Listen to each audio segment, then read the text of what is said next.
বাজে 6:45। দেখো বাইরে কিরম কালো হয়ে এসছে, বৃষ্টিও পড়ছে। আমি একটুখানি দুপুরবেলা খেয়ে দিয়ে ঘুমিয়ে পড়েছিলাম, তো 5টা 15 নাগাদ ঘুমটা ভাঙে। তারপর উঠে দেখি বাইরে পুরো অন্ধকার আর কি কালো করে এসছে। তারপরেই কি জোরে বৃষ্টি হচ্ছে দেখো, এখন আরও জোরে এলো। আর আবার কদিন বৃষ্টি হচ্ছিল কিন্তু বাজ পড়ছিল না, আজকের আবার হঠাৎ দেখি বাজ পড়ছে। দেখো কি অবস্থা, দেখো আকাশে।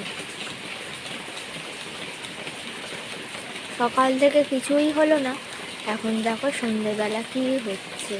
রান্নাঘরে এসছি, তো ভাবলাম একটু কাঁঠাল দানা অনেক জমে গেছে, তো কাঁঠাল দানা একটু ভাজা হবে, তো কাটি তারপর তোমাদেরকে ভিডিওতে সব দেখাবো। কাঁঠাল দানাগুলো এই যে কাটা হয়ে গেছে।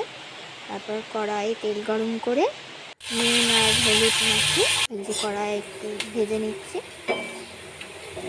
একটু ভাজা ভাজা হয়ে গেলে নামিয়ে নিলেই রেডি কাঁঠাল দানা ভাজা। বিকেলবেলা চায়ের সাথে উফ দারুণ, বিকেলটা জমে গেল।